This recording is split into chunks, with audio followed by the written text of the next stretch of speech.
All right, d4. We want these two moves next. But okay, knight c6. Haven't seen this in a while. Let's see if it still makes sense at 1300. But I've been playing b3 against this to really get my bishop there quickly. Then we need a3 to stop this. Bishop always goes out to d3. Well, I almost say always, but usually. Okay, the knight on e7 as opposed to f6 is definitely going to mean for him knight e5 is much more manageable. So that'll be a good thing for him. I think we could leave that there. I'm considering just going knight up first. And okay, well, if he goes there, I think it makes a lot of sense to take. He takes, and without the knight on f6, like I would say the key determiner is really this pawn. If this pawn's on c5, we would never want to play c4. But if the pawn never makes it to c5, there's not really a lot going on in the position. C4 still seems like a good one, and knight e5 a little bit less impactful without the knight on f6. So we'll go ahead and win a piece here. Bishop takes h2. Okay. No sense in displacing the king just yet, I think. Let's take this.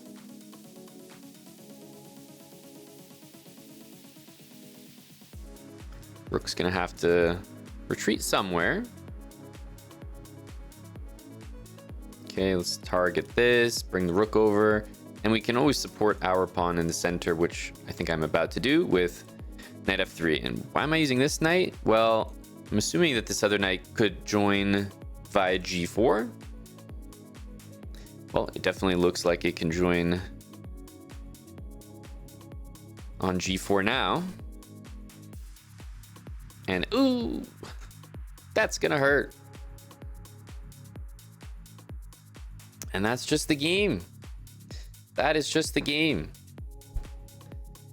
As we start to get a little bit higher rated, we have some more clear explanations. I mean, the move c4 we almost never want to include in this opening, but it makes a lot of sense to include against the knight on c6. What it doesn't make sense to do is it doesn't really make sense against the main lines in this opening. Like this, it doesn't make any sense at all to try to play c4. This would be a really, let's say, bad move for what we're trying to accomplish. So we never want to touch the pawn. But if the guy doesn't have a c-pawn there, and instead he's kind of playing like this, I mean, c4 makes a lot of sense. Now, okay, not only does c5 happen to probably win the bishop because he put the knight there, but yeah, we have the threat of pushing, threat of taking. If our opponent takes, still have a great position. Obviously, don't lose your bishop when you're playing it, which is why we did this. But there's a reason we didn't play knight e5 here. It's just the knight's not on f6. Number one, we can be kicked out easily. And also, when it's taken, we're not coming in with like a tempo on the knight anymore. So it's still a fine move. There's nothing wrong with this move, but I thought I'll start with this, see what he's going to do, and I probably would have followed up with knight e5 later. Okay, we have the white pieces here, so we already know d4, h6, very strange early. Okay, yeah, based on my opponent's moves here, we're going to have a very easy time getting our setup, that's for sure. It's been nothing but pawn moves, right, the entire time. Okay, still only the pawn moves. And now a queen move for some reason. It's not even a check. So I'm really struggling to understand.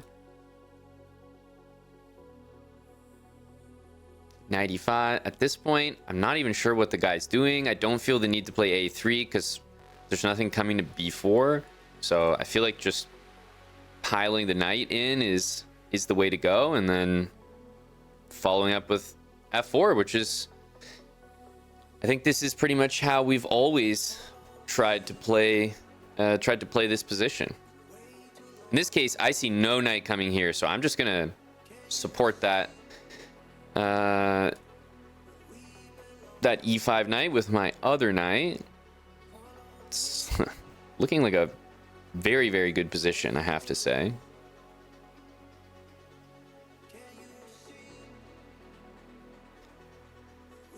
Really wondering what the heck my opponent is up to here. Like,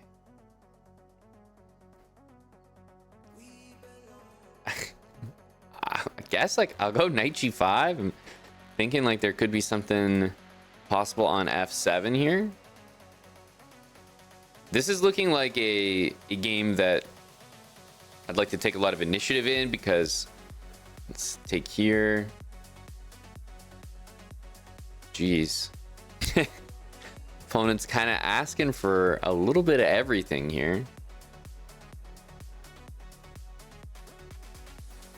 I definitely am interested in taking this just for the shock value of bishop takes b7. So we'll see what he wants to play. I mean, I think king takes d7 is probably the safest, but it's definitely a strange move. Okay, he might not even be here. This was a rather odd game. I mean, yeah, he just played very, very bad for 1300, I'll say. I mean, yeah, this is a nothing game right here. For everything that 1300s do well, I have to say this was not a very good representation. Terrible opening habits, pawn moves, and then the first piece he develops is queen. His knights do not get optimal development squares.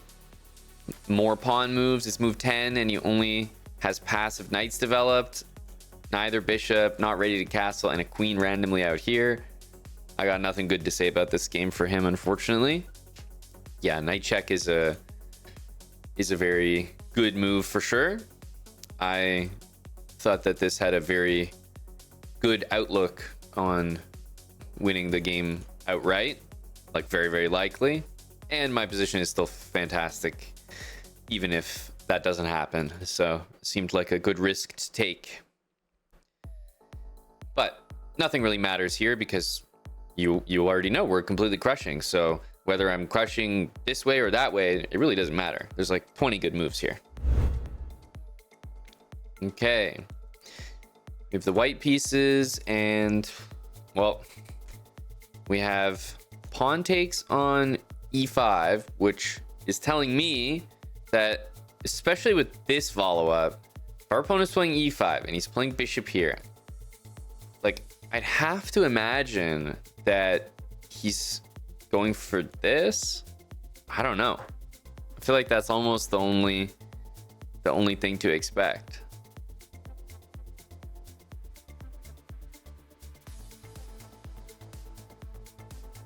Knight here, bring the bishop out.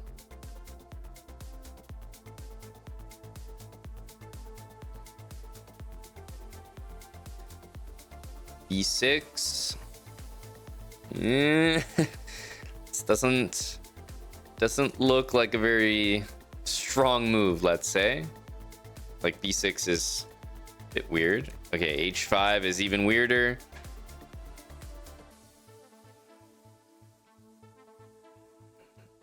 I'm struggling to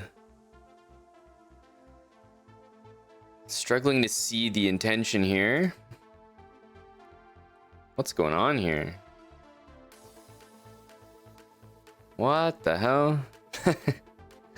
I don't know. These last couple guys, I gotta say, for everything that the 1300s are, these games do not feel like a very good representation. Queen here. I mean, there's knight d5, but okay.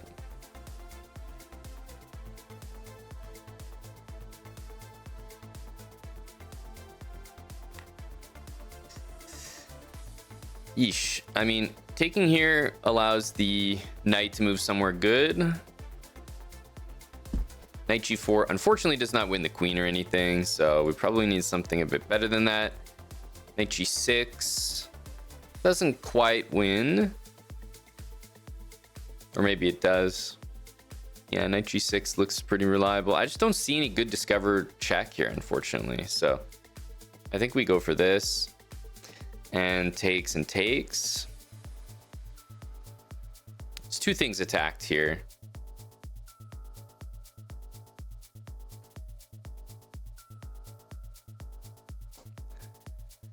But yeah, unfortunately our opponents are just playing bad. I mean, it sounds harsh, but I'll give credit where credit's due. We've seen some phenomenal performances by like 500s, 600s. Like, this is just terrible, especially considering we're at 1335. So we're gonna castle here.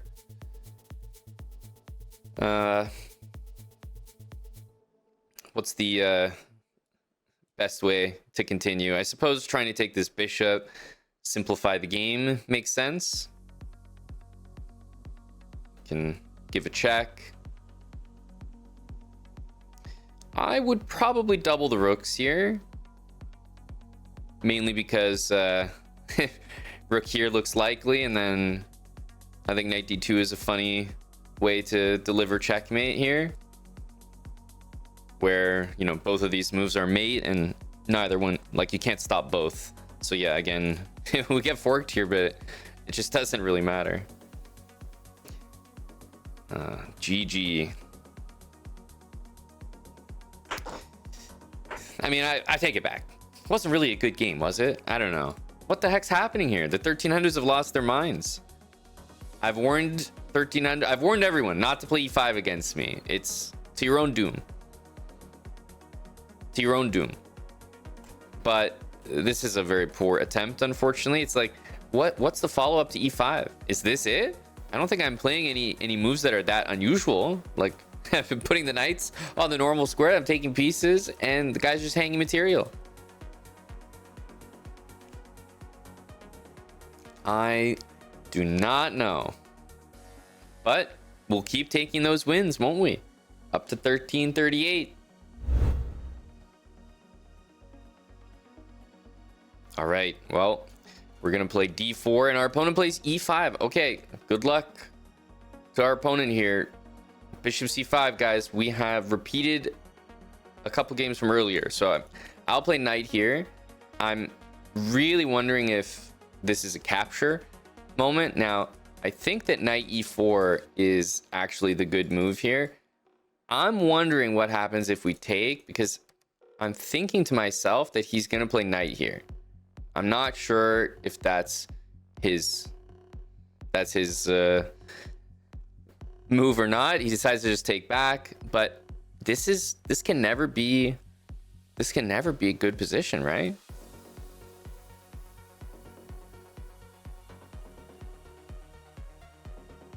Yeah, so he plays 97.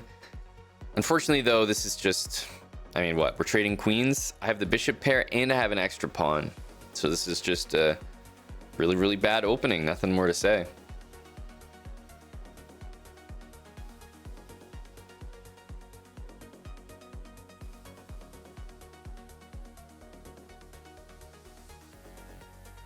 We can castle this way. Also bishop d3. Yeah, I don't know why he would develop there instead of using the knight that hasn't moved yet. A little bit odd. Okay, puts it there. Sure. I basically just have to wait for him to do this so that we can do that.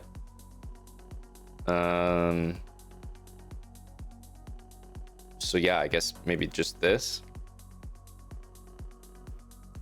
Oh, he goes there, but we'll give him another chance to do it.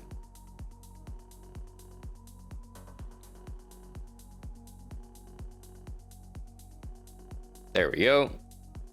It just took him a while to find it. Just got to let your opponent do his thing there.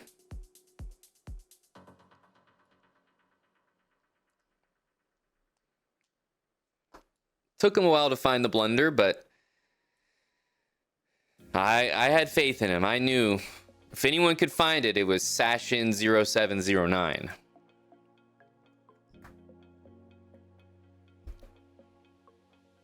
These guys move this way as well. Oh, I'm very flexible on this square. Let's keep adding some pressure. And at this point with the pin here, it's looking like e4 or c4 are going to be pretty good moves. Even though e4 allows knight c6 and d4.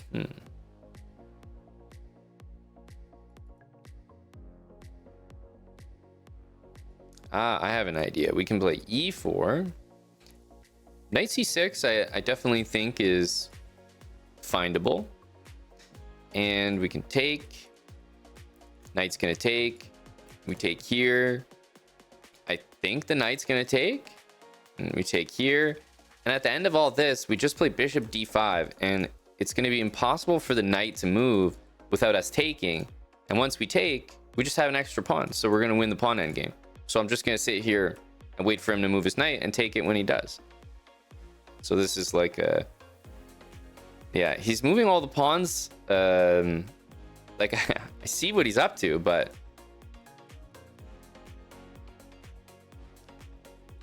Unfortunately, this knight is gonna have to move at some point, right?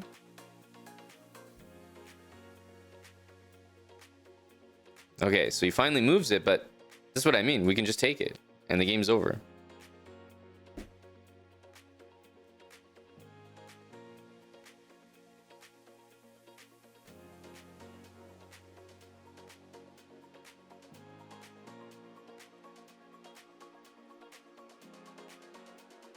Now my favorite thing, instead of taking and allowing him to go there, we're just gonna go here and then take it. I know he hates me right now.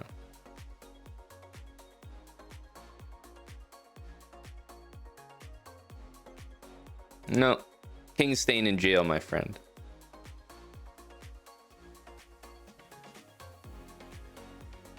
No, I gotta save that one as well.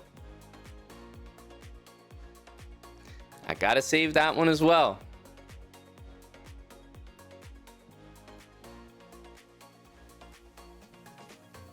GG.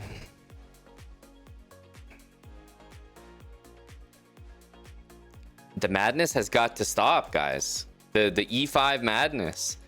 This is not for 1300s to play. Especially not like this. First of all, they're not even playing it like how I would play it. Like, what? I'm not understanding this bishop c5 stuff. This is a common move that we've seen twice now, just in this 100-point bracket, and I don't get it. I really like the move knight e4 here, but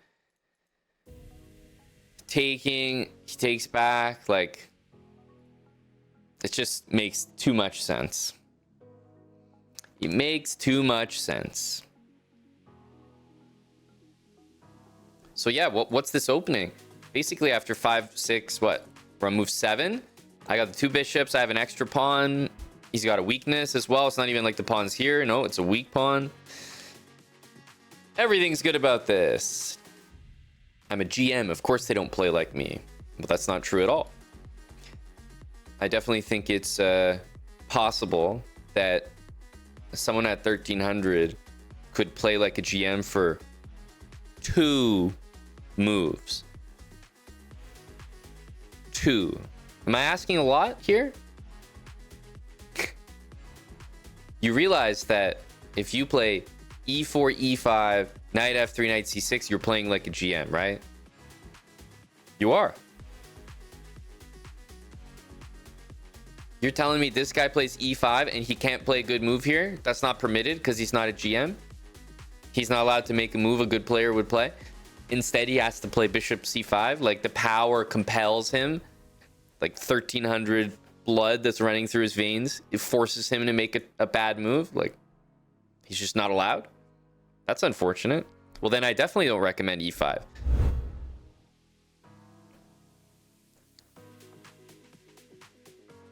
We'll play d4, knight f3, e3, pretty normal start here, b3 for bishop b2, and if e6, we'll definitely play a3, but of course, it only makes sense that that our opponent wants to develop the bishop before doing that. So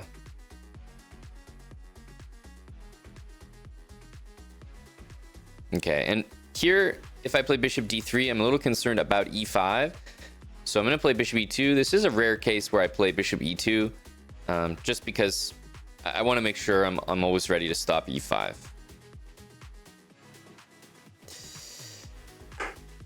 Guys, it happened again.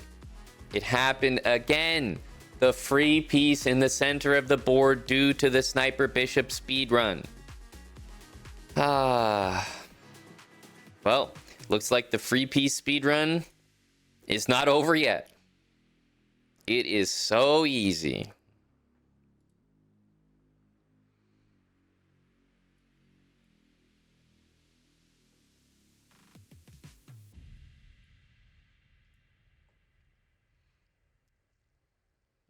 The amount of times we have won a piece on the e5 square in the exact same way, it's mind-blowing, really.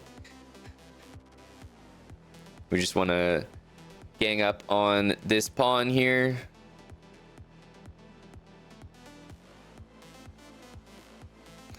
Knight g5 probably wins the game here. There's no queen e5, so I think this gets the job done.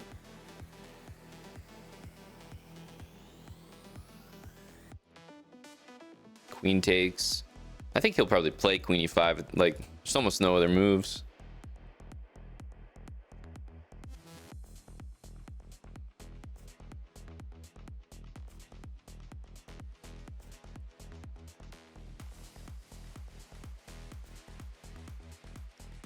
And again, we're able to win a pretty easy game. I'm not doing anything here. I'm truly not doing anything unique. Like, the guys are just hanging a piece the literal exact same way every single game. I don't understand it. They just don't count. They just sit here and they play e5. It's mind-blowing. All right, we have e4, which means we're going for these moves, and our opponent hangs a pawn, and fucking guys. This is not real. This is not real. These 1300s are terrible.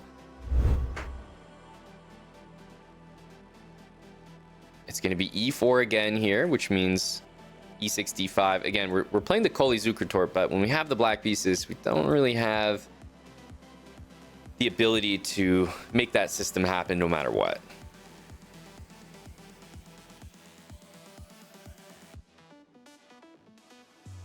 So I tend to just go here. Interesting move there. Definitely has me playing h6.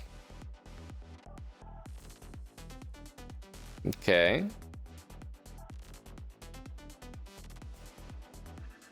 Queen h3.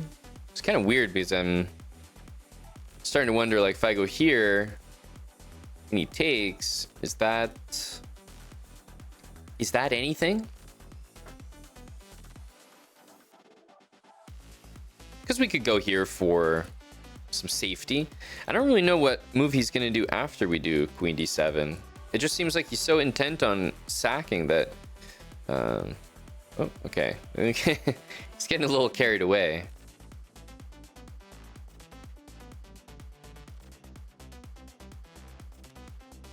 Can't leave your knight hanging for ever.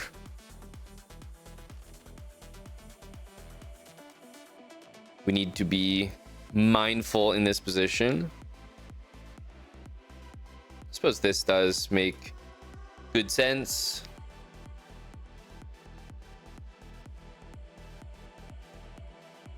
Leave this. We can bring our other knight out.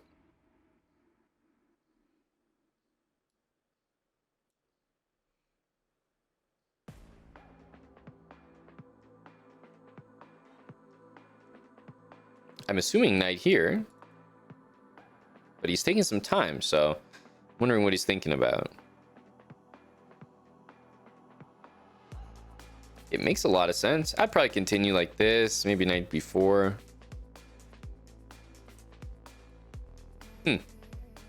Yeah, that makes a lot of sense as well.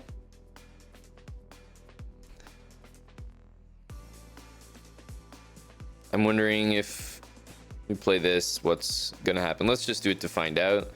I don't think this is. Try to play knight c2. At least then he would have to trade.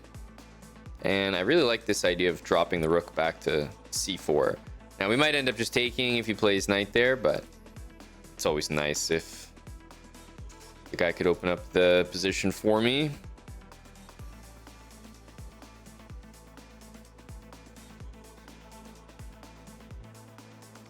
I'm even considering something like that, but no, we should probably yeah, play a bit more normally here.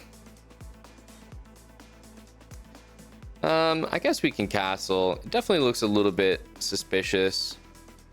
Maybe we go here and just hope that we survive. We'll give him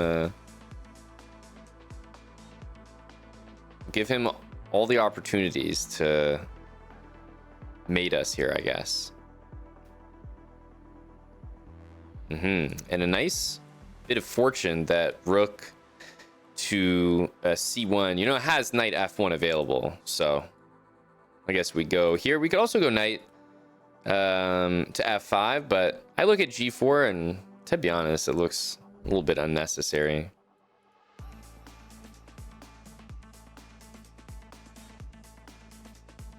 Knight f5 is definitely going to be a move that we want to utilize, though. This still doesn't really do anything. I actually don't think that we're getting mated, so maybe we could continue with all this anyway.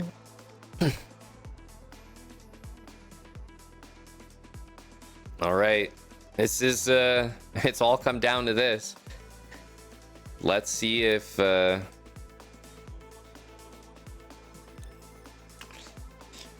our guy has it.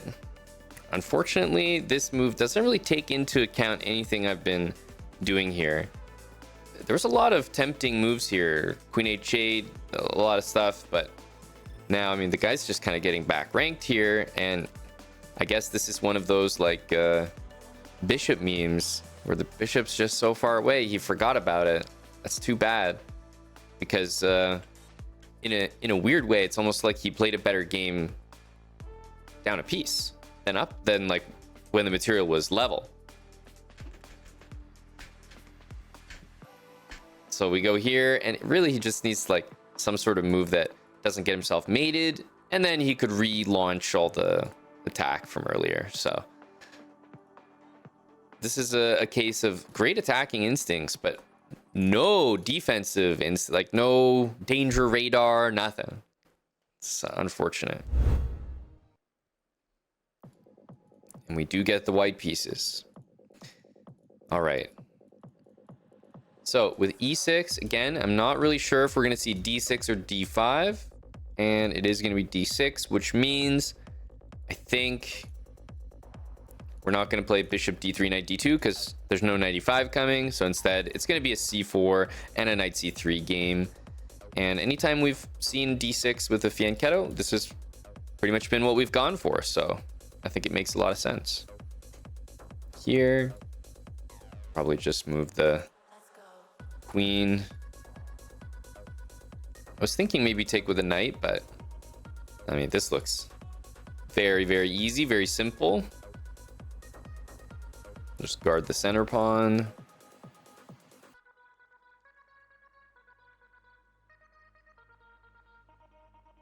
H3, for example, rook e1. I think all of our moves, just, they're not hard to find here.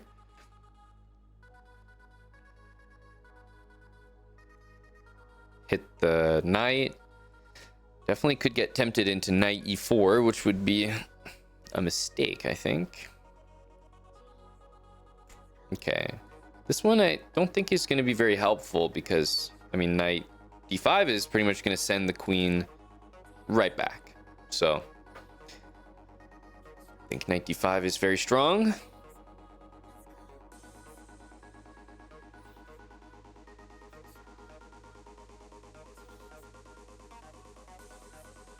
And after queen d8, instead of taking and then maybe taking again, I'm actually planning to take and just play rook here. I think this is a tricky move. Just because rook here loses immediately, c6, there might be knight e7 to take it, and then knight f6, which I believe is a very good move. I'm able to play knight e7 check, and I'd rather not take with the queen and get discovered. I'd rather go like this and take with the knight. And I think this is just a better version than, because now the bishop's off the board, for example. Knight g5 and d5 is probably going to be enough to win unless he offers a queen trade. So I'll say knight g5 and d5 look like candidate moves here. Both look very good. And again, this Zukertort, okay, this move, we're definitely not going to start with knight g5 because maybe d5 will happen. So we're definitely going to begin with d5. And after takes, knight g5 to follow. Should be enough. h6, bishop takes, and you're either getting mated or you're losing the queen. Very tough to defend. I think h6 is almost expected here because it just feels so natural, but unfortunately the natural feeling move will not help you here. And although it looks tempting to do something here, I think we just take the material. Don't need to be a hero.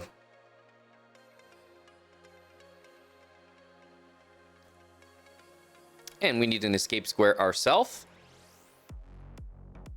I think it's going to be g3. Makes sense because it's on a light square, so no risk of it being covered or anything. And rook d7, we would have rook in.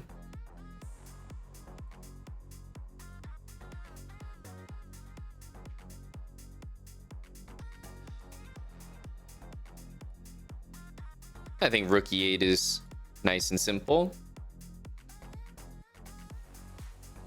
We're going to go here just so we have an outside pass pawn. But really, rook e8 and then rook e8 again with both of our rooks is probably all we need.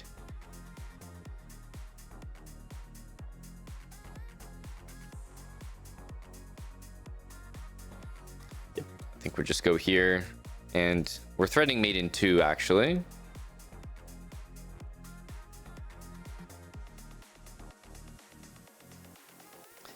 And we'll finish the game off with a pleasant checkmate and move to 1401 as we reach yet another milestone in this series.